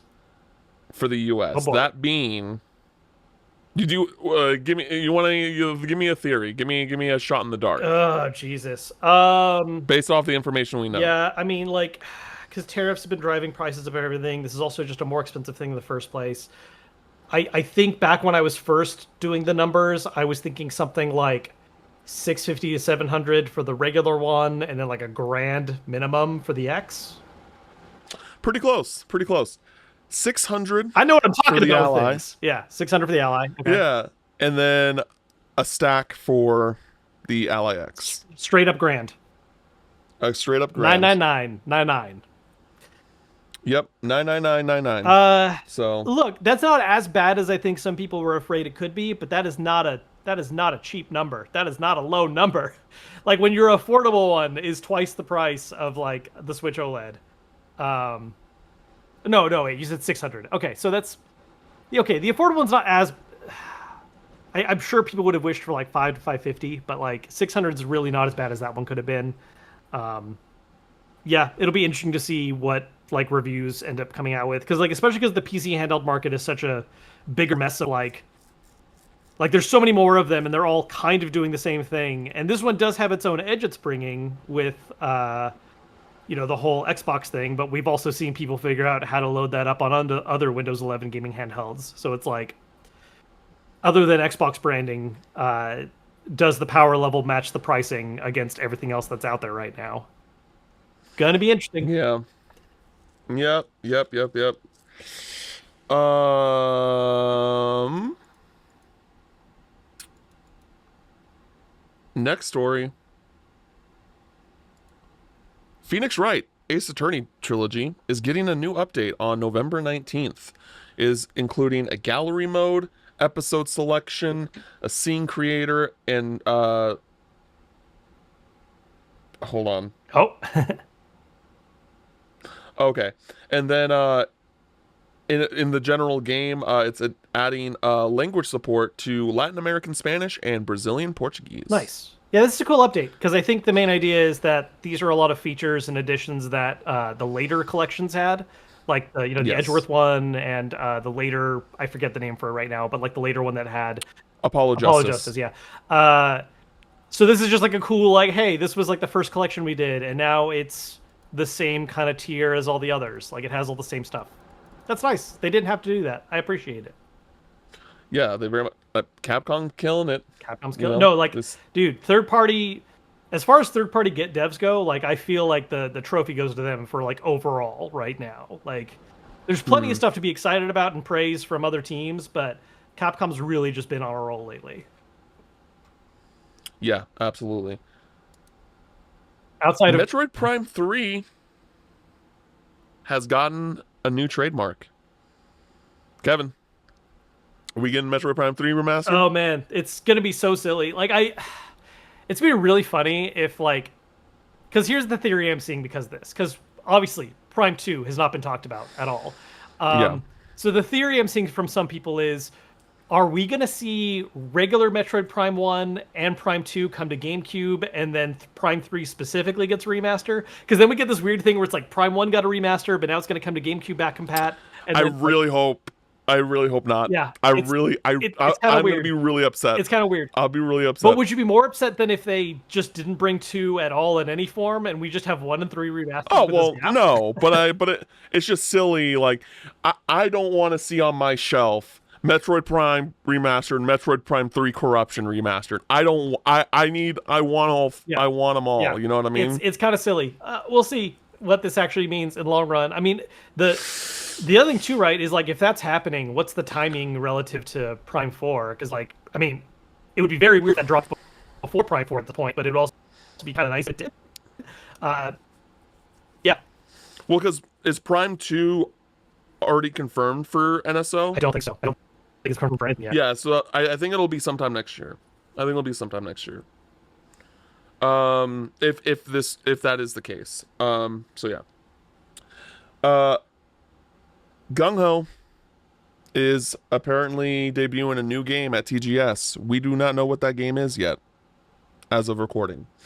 Despite TGS going on, so that's very odd. Yeah, they didn't even give like a specific window as far as I can tell. They just said, "Hey, during TGS, we'll announce a thing."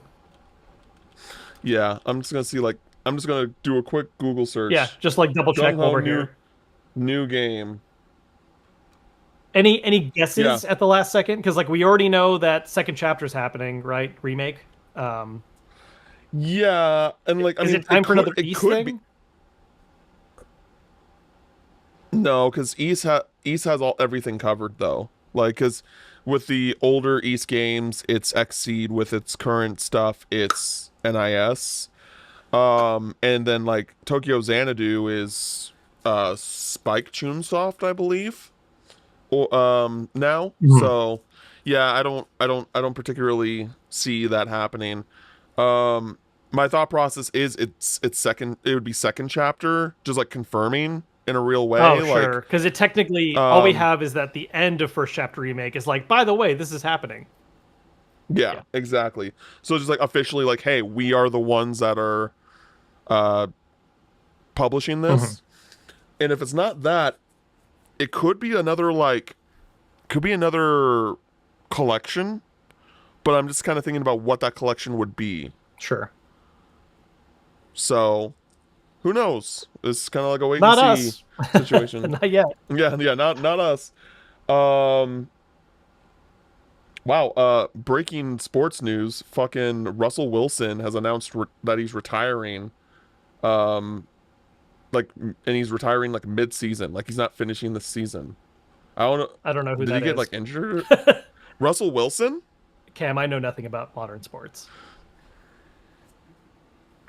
I mean, I Nope. don't know much either, but like I know who Russell Oh wait, no, Wilson that's is. not true. I know who Shohei Otani is. That's the one thing I know. Okay. Well, that's just LA. Yeah, that's You why, know. because I live in California. Yeah. Um. Wow. That literally just came up right on my feed, and I was like, oh shit. Anyway, he's a Hall of Famer. He's gonna be a Hall of Famer. Um. Lastly, and very quick and simple, Trails has surpassed 9 million units worldwide. Fun fact about that, though, 1 million of that was over the past year. So that's pretty. Momentum's It, building. it's it's building, dog. We're getting it. We're getting it. We're getting it. Well, wasn't there some number Uh, about like how well first chapter remakes already selling relative to like the original one? Like there's just like the momentum for like people checking out first chapter is breaking records for uh like previous Trails releases. I know that. I mean, it's probably gotten like 100,000 sales by I now. think it was But I think like, actually what I saw was like concurrent Steam players or something. Like the Steam oh yeah, playership was like higher than any Trails game has been before. yeah. I mean, that's true. That's definitely true. Um, but yeah, we don't know. Yeah, all we see is that it's the most successful Steam release to date.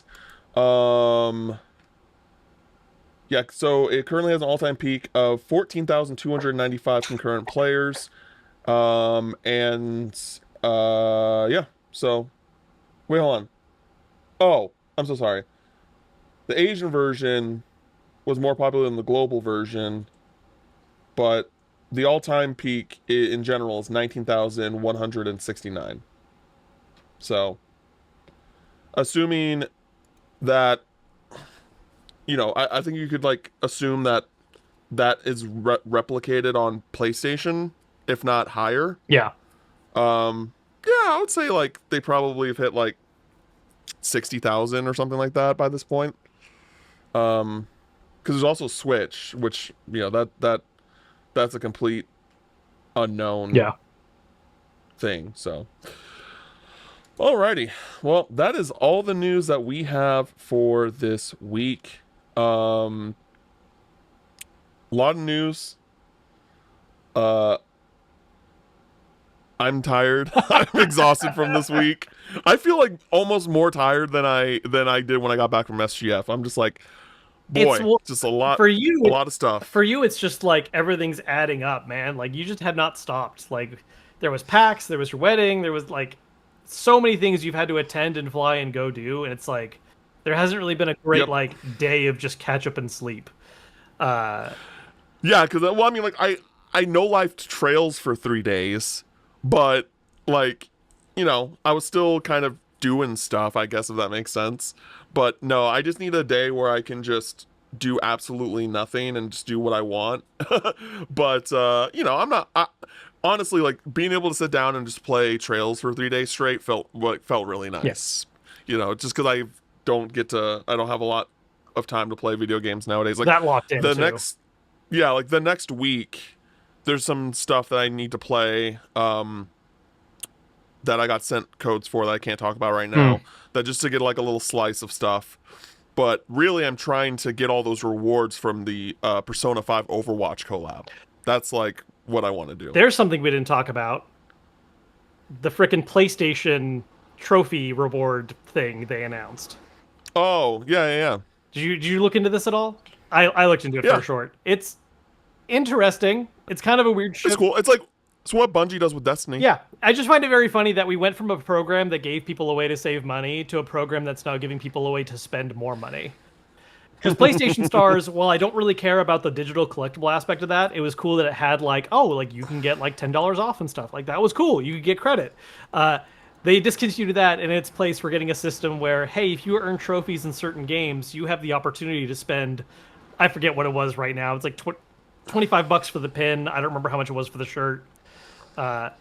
It's like a neat concept. Yeah.